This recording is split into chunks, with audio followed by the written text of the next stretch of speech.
Hey ladies, and welcome back to Fiercely Feminine, where we talk about all things femininity, fashion, faith, inner work, and personal growth. In recent times, the concept of femininity has gained significant attention, and the desire to become more feminine has become increasingly popular on social media. This trend is wonderful and worth celebrating, as it highlights the many benefits of embracing one's femininity. It represents a positive shift as women begin to recognize that there is nothing wrong with their inherent femininity. They are shedding the outdated belief that femininity is a weakness or something to be hidden or ashamed of. I believe that true femininity is a beautiful gift. However, in the pursuit of trying to achieve what may be perceived as femininity, some individuals lose sight of their true selves. They become fixated on fulfilling a checklist of traits they believe are necessary to be considered feminine, rather than allowing their natural femininity to shine through. This distinction between authentic and forced femininity is crucial. In today's episode, we will discuss the difference between real and fake femininity and how to avoid losing yourself in the pursuit of becoming more feminine. So, grab a cup of coffee or tea, find a cozy spot to relax, and let's get started.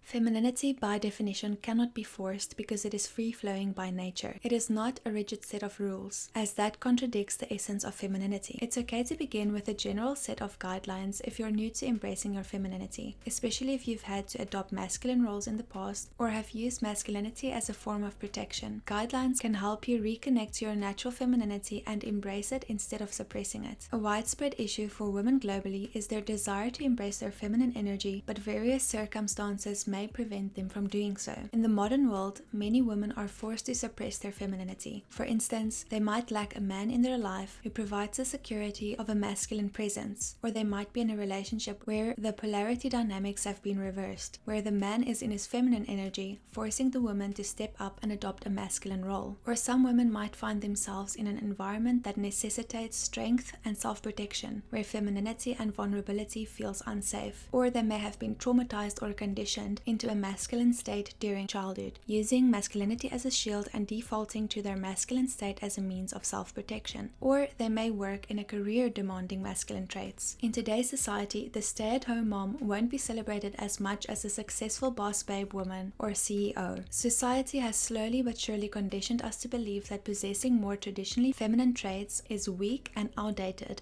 while possessing more masculine traits is seen as more honorable and therefore a nobler pursuit. Women are forced to leave their children behind for someone else to look after, neglect their desire to be a homemaker, and instead be an obedient worker, leaving their biological instincts behind. The natural pull to create, nurture, beautify, cultivate, and connect is drowned out by the noise of a busy and fast-paced world designed by men for men. This truly is a challenging dilemma for the modern woman, which is definitely a topic we'll dive deeper into in another video in the future. That said, it is truly remarkable that the veil is lifting and that women all over the world are increasingly becoming aware of and embracing their natural femininity. However, as with many things, the pendulum may have swung too far in some cases, particularly given the nature of the virality of social media, to the point where femininity has been reduced to a caricature of a woman only wearing girly pink dresses with a specific hairstyle and manicured nails, and who doesn't seem to have any interests other than dressing up nice and lounging around. So then,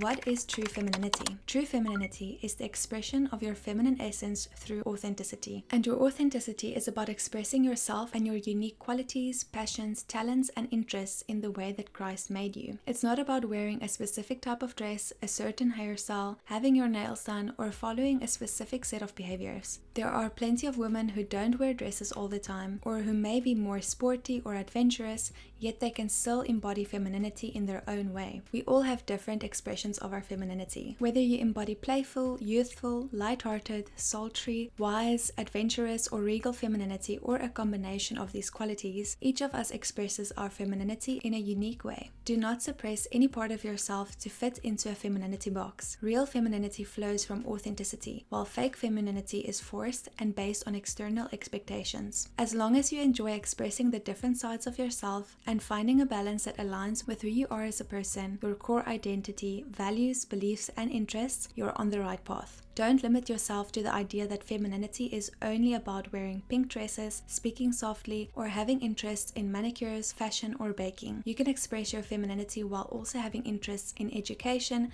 adventure, travel, sports, and a variety of other pursuits. Nothing is off limits. Your true feminine essence is rooted in your authenticity. Both men and women possess a mix of masculine and feminine energies, and we need both. The key is finding a balance that feels right for you. Sometimes you may need to consciously lean into one or the other, depending on the situation or the task at hand. For example, being overly feminine in your business approach could lead to a lack of structure and discipline, hindering success, and therefore you may need to lean more into your masculine energy to accomplish tasks and achieve your goals. Conversely, if you lean too much into your masculine energy in your love life, you may end up feeling drained and underappreciated. This could mean missing out on the experience of being truly loved, cherished, and spoiled as a feminine woman. Additionally, you and your partner may miss out on the exciting polarity that arises when you both embrace and fulfill your respective roles. Some women naturally have more feminine traits, while others may naturally lean towards more masculine interests, but both expressions contribute to their femininity when expressed authentically. Of course, if you find yourself heavily in your masculine energy in a way that's unhealthy for you, you will know. You will feel drained, overworked, and disconnected from your softness and playful side. When this happens, that is when you know it's time to do the inner work to find the unique balance of masculinity and femininity that feels right for you. Don't discard what makes you who you are to fit into a box, because ironically, true femininity that emanates from within cannot be found in that box either. The points I'm trying to drive home is that we should not treat femininity content as a one-size-fits-all approach, nor assume that certain behaviors are always feminine and others always masculine.